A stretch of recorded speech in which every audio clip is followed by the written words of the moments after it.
To my channel Ishal solutions. कितने रास्ते चले थे, कितने मोड़ आए थे, कितने रास्ते चले थे, कितने मोड़ आए थे।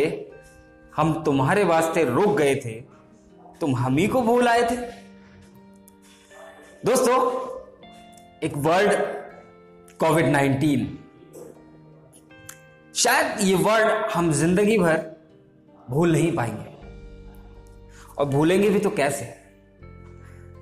इतना आसान तो ना था इंसान का कैद होना, घरों में रहना, इंसान का बाहर ना निकलना, परिंदों का आजाद रहना और एनवायरमेंट का क्लीन होना। ये सारी चीजें एक अलग वे में कुदरत ने हमारे सामने लेकर आई। दोस्तों, मुझे बचपन से ही एक वहशत थी कि मुझे परिंदे भी कैद में कभी अच्छे नहीं लगे। एक बार तो बचपन में मैंने अपने घर में पिंजरे से तोते को भी आजाद कर दिया था। आपने देखा है, ये बड़ी बड़ी इमारतें, ये फैक्ट्रीज, इनसे बहता वो जहर जो हमारी नदियों में मिल जाता था और हम प्रोजेक्ट निकाल देते थे उन्हें क्लीन करने का, पृथ्वी को कैसे बचाया जाए, अर्थ को कैसे बचाया जाए, ह्यूमन को कैसे बचाया जाए, ये सारे प्रोजेक्ट हम लोग निकाल देते थे। लेकिन फिर आया एक वायरस जिसने इंसानों पे राज किया, जिसने तोड़ दिया हर भ्रम को, पलट कर रख दिया हर नियम को। आज इंसान कैद है और बेजुबान आजाद है। आज धीरे धीरे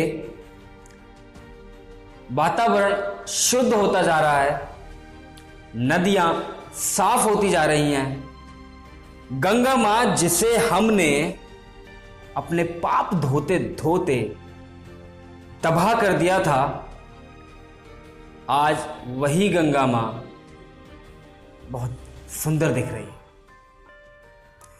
आपको यकीन नहीं होगा दोस्तों कि इंडिया गेट की अब ऐसी तस्वीर आने लगी है जैसे शायद हम इससे पहले उसको किसी धुंधला चश्मा लगाकर देखते थे। यकीन नहीं होता ये सब देखकर, यकीन नहीं होता कि ऐसा वक्त कभी आने वाला था। सोचा नहीं था कभी ऐसा कि ये होगा। और एक वर्ड कोविड-19 जो इस जनरेशन को, आज के लोगों को जिंदगी भर याद रहेगा। कभी भूल नहीं पाएंगे इस वर्ड को, कभी सुलझा नहीं पाएंगे ऐसी पहेलियों को। और कुदरत ने दिखा दिया कि तुमसे हम नहीं, हमसे तुम। और बता दिया, ये आसमां में उड़ते परिंदे, ये खिलखिलाते हुए पेड़, ये जैसे हंस रहे हो हम पर और कह रहे हो खिलखिलाकर कि हर किसी का वक्त आता है और आज अब उनका वक्त है। और ये हमें समझाता है कि क्यों तबाह किया था हमने उनको इतना। अभी भी वक्त है, संभल जाओ, क्योंकि इनसे हम हैं, हमसे ये नहीं।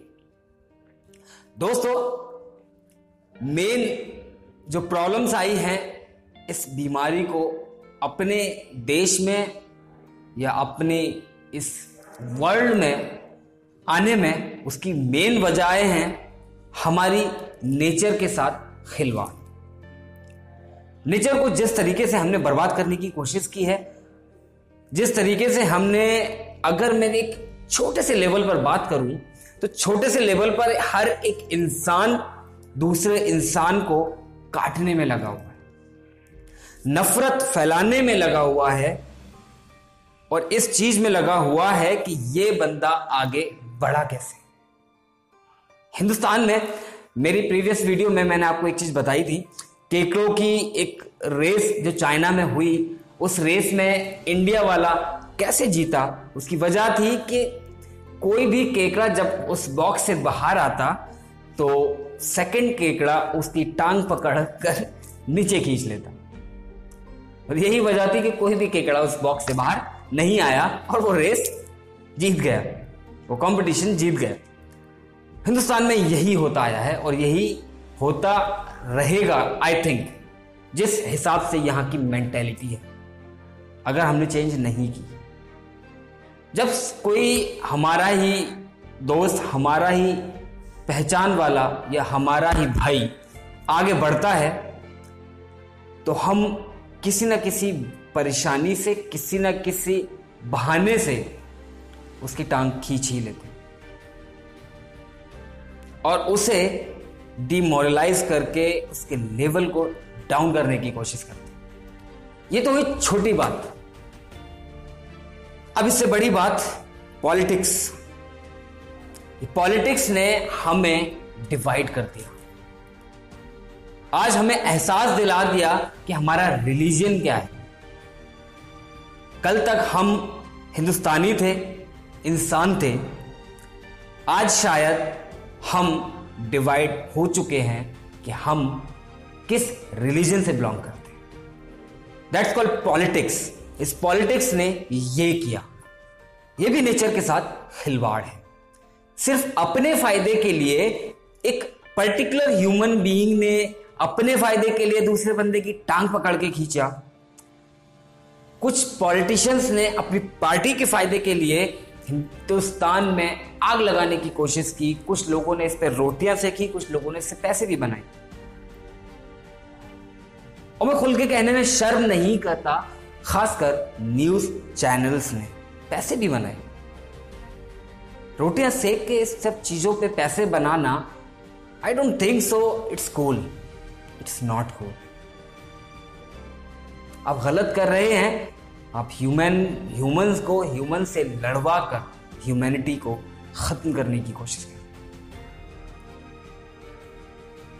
सेकंड चीज, इंटरनेशनल लेवल पर कंट्री का एक दूसरे से दुश्मन बनना, एक कंट्री का दूसरी कंट्री से दुश्मन बनना, चाइना का अमेरिका का दुश्मन होना, इस टाइप का इजराइल का तुर्किस्तान से, तुर्की से दुश्मन होना, ये सब जो हम अपने आसपास एनवायरमेंट में देखते रहते हैं, जंग जो चलती रहती है। मतलब ये जंग क्यों है, क्या वजह है? क्या ये जंग है हक की? अगर आपका हक कोई मार रहा है तो आप अगर उससे जंग करते हैं तो ठीक है। अगर वो आपका हक नहीं मार रहा तो आप उससे जंग क्यों करते हो? इंसान की जान की एक वैल्यू होती है। उस वैल्यू को जब तक आप नहीं समझेंगे, आप नेचर को नहीं समझेंगे। और यही सारी चीजें मैं बहुत ज्यादा आपको बता रहा हूं, हो सकता है आपको बोरिंग लगती होंगी, लगी बोरिंग, आई डोंट केयर, मैं बोलने से नहीं चूकूंगा। मैं सिर्फ आपको इतना बताना चाहता हूं, आज वक्त है संभल जाओ, आज वक्त है अपनी ह्यूमैनिटी को जगा लो, आज वक्त है कि आप अपने आप को प्रूव करके दिखा लो कि आप हो क्या। आप इंसान बन जाओ, इंसान। और आज इंसान नहीं बने ना, इस बीमारी, इस वायरस से भी अगर आपने सबक नहीं लिया और इस वायरस से भी आपने अपनी रोटियां सेकने की कोशिश की, एनवायरमेंट में जहर घोलने की कोशिश की, तो याद रखना ये नेचर पलटकर बदला जरूर लेता है और हर किसी का वक्त जरूर आता है। और ये वक्त आज नेचर का है और ऐसा ना हो ये नेचर इस बार बहुत खतरनाक बदला ले। I think it's a big revenge as the face of कोविड-19। और आई डोंट थिंक सो कि इससे भी कोई बुरा फेस हो सकता है, लेकिन नेचर है ये, इससे भी कुदरत इससे भी बुरा अंजाम आपका कर सकती है। अभी तो आप सिर्फ घर में लॉक हैं, कहीं ऐसा ना हो किसी छोटे से पिंजरे में भी आपको लॉक रहना पड़े। अभी आप एक दूसरे से हल्का सा डरते हैं, कल ऐसा होगा कि आप एक आम इंसान से भी, उसके टच से क्या, उसकी हेल्प से भी डरोगे। और ये वक्त आएगा, जरूर आएगा। तो ऐसे वक्त को आप ही न्योता देते हो। ये वक्त सिर्फ आपकी वजह से आने वाला है और आएगा, जरूर आएगा। मैं जितना इसको करीब से समझा हूं, जितना मैंने नेचर को स्टडी किया है, नेचर हमेशा अपना बदला जरूर लेता है। कुदरत हमेशा बदला लेती है और ईश्वर की लाठी में आवाज नहीं होती। ये जब पड़ती है ना, बहुत तेज पड़ती है। साइंटिफिकली इसके रीजंस बहुत सारे हैं और ट्रू कि हाँ रीजन वही है, बट अभी तक कोई प्रॉपर प्रूव अगर कोई दे पाया है कि यही टेक्निकल रीजन है, यही साइंटिफिक रीजन है, तो आप मुझे एक सबूत दे दो ना। मैं इसको ईश्वर का इंसाफ, कुदरत का इंसाफ बोलूं, और जो सही किया उसने आप इंसानों के साथ, क्योंकि आप इंसानों ने कुदरत के साथ सही नहीं किया था। आपने उसको पैरों तले कुचला। बड़ी बड़ी इमारतें, आसमां छूती हुई इमारतें बनाने के लिए आपने उसको पैरों तले कुचल दिया। आपने किस काबिल छोड़ा है उसको? दोस्तों, आज भी वक्त है, संभल जाओ, कहीं ऐसा ना हो ये वक्त हमारे हाथ से निकल जाए। अपने अंदर ह्यूमैनिटी को जगा दो, इंसानियत को जगा दो, और इंसान ही इंसान के काम आता है।